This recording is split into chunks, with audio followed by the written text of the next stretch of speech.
Last time on Sideways Look, we talked about shutdown season, that ritual of political brinkmanship that brings Washington to a standstill. It's the kind of story that dominates headlines, the countdown clocks, the late night speeches, the scramble to keep the lights on. It's loud, it's chaotic, and it makes for great television. But while the public watched Congress fumbles over spending bills, something else was happening quietly, steadily, and out of frame. Not a shutdown, a buildup. A plan was already in motion, not to freeze the government, but to remake the government. It's called Project 2025, a 900-page blueprint for restructuring nearly every federal agency, from education to environment to justice. It wasn't hidden. It wasn't leaked. It was published online in full view. And yet, most of us missed it. Maybe because it sounded too ambitious. Maybe because the election drowned everything else out. Or maybe because we've stopped believing big plans can actually happen anymore. But here's the thing, it did happen. Or at least it's happening now. Not with fireworks or fanfare, but through memos, appointments, and quiet reversals. Little shifts that add up to a redesign. And almost no one's talking about it. So today, we're asking a question that's both simple and unsettling. How did a pre-election policy manual become a post-election reality? And why is the public still looking the other way? I'm Dr. Paul, and this is Sideways Look, looking where others don't. Today's topic, the policy factory. How Project 2025 became real while no one was looking. So let's take a look at the blueprint nobody is reading. When people hear the phrase Project 2025, they tend to think of a campaign promise, another big idea meant to rally supporters before an election. But Project 2025 wasn't a campaign. It's a manual published by a coalition of conservative think tanks led by Heritage Foundation. It mapped out an entire government reorganization, new agencies' priorities, staffing lists, policy drafts, even suggested executive orders. We all know we've had many executive orders with this new administration. Every department, every role pre-scripted. The idea was simple and stunningly efficient. If their preferred candidate won, the new administration wouldn't need months to figure its agenda. The blueprint was already written. It's not the first time something like this has been done. Keep that in mind. Both political parties have long relied on think tanks to stock their cabinets and shape their policy goals. What made Project 2025 different was its scale, its transparency. It was right there on the internet, free for everyone to download, complete with a training academy for future appointees. It wasn't secret government planning.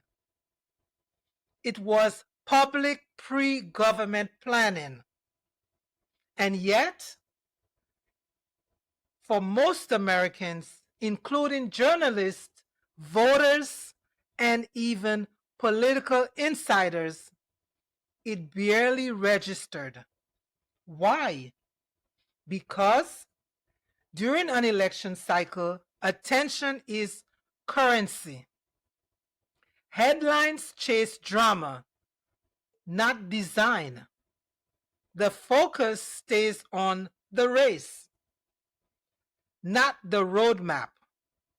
So while the cameras pointed at Capitol Hill, the real action was happening elsewhere, in conference rooms, policy workshops, and private video calls, places where the machinery of government was being rebuilt in theory, waiting for its moment to become reality. That's the paradox. Project 2025 wasn't hidden. It was just overloaded. It was overlooked. Because in politics, visibility isn't about what's in front of us. It's about what we choose to see. Coming up, let's take a step inside the policy factory, the network of organizations, donors, and strategists who've mastered a truth about power. It doesn't just belong to those who win elections. It belongs to those who write the instructions for what happens next.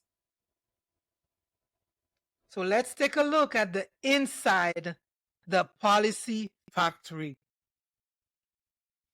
To fully understand how Project 2025 became more than paper, you have to look inside what I call the policy factory.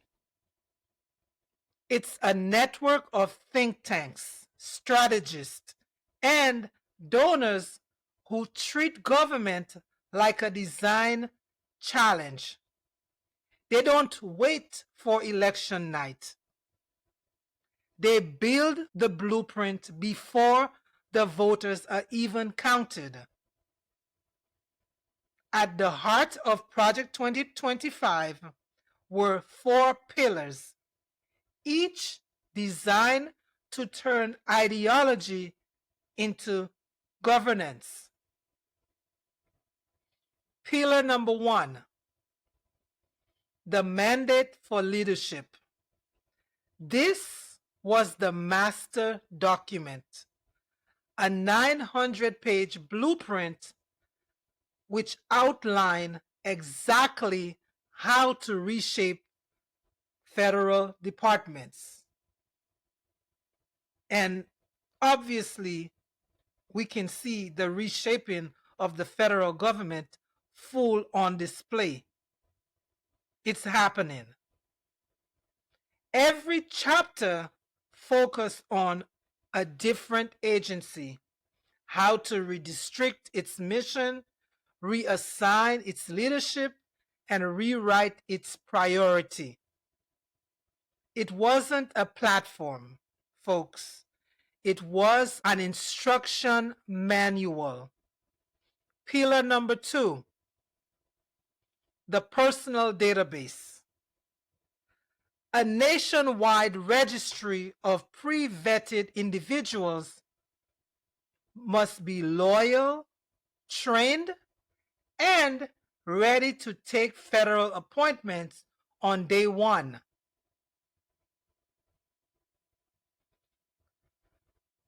It's government staffing in reverse. start with the ideology, then fill in the people. Because if you look at every appointment that the new administration had or person of interest that they wanted to place in leadership, they were appointed. Pillar number 3, the Presidential Administration Academy. An online and in-person training program that prepares those appointees for the mechanics of governance. It teaches them how to navigate bureaucratic resistance, issue executive directives, and implement the mandate for leadership efficiently. Think of it as orientation for government built to execute a specific mission. Pillar number 4, the 180-day playbook. The final piece, a detailed timeline for the first 6 months in office. It lists what to undo, what to prioritize, and which agency to target first. It's not improvisation, it's acceleration. A playbook designed to ensure that by the time the public catches on, the machinery is already in motion. Together, these 4 pillars create what one analyst called a full cycle government in waiting. Vision, people, training, execution. It's not illegal. It's not even unprecedented. But it's powerful, and it reveals something about how modern policy is made. That power doesn't just shift at the ballot box. Rather, it transfers through preparation. Let's take a look at the quiet implication. How a plan drafted years before the election began taking root inside agencies, budgets, and priorities, one memo at a time. Implementation doesn't happen with announcements. It happens in the margins, in the edits, the omissions, and the quiet bureaucratic shifts that rarely make headlines. In the months following the election, traces of Project 2025 began to appear. Personnel appointments that matched the database roster. Budget language echoing phrases from the mandate for leadership. Agency mission statements rewritten to emphasize efficiency, freedom, and sovereignty. The very same terms that define the blueprint. Each change seemed routine, but together they formed a pattern, a slow structural transformation. One that didn't need new laws, just new leadership. This is how policy evolves now, through administrative architecture, not public debate, through quiet procedural rewiring, the kind of changes that are legal, technical, and deeply consequential. And while critics see it as an attempt to politicize the civil service, supporters see something else, a long overdue reassertion of control. Either way, the result is the same.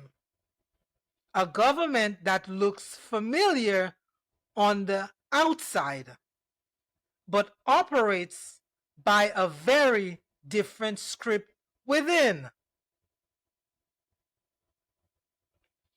So, what's the big question here? What does it mean for democracy when governance is built before the people have a say?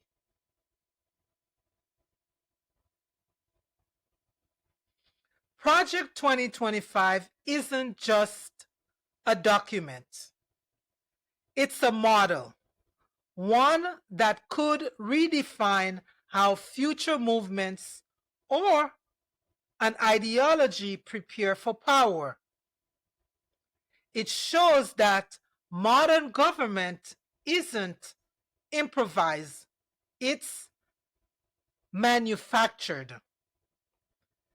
That behind every political campaign, there's a policy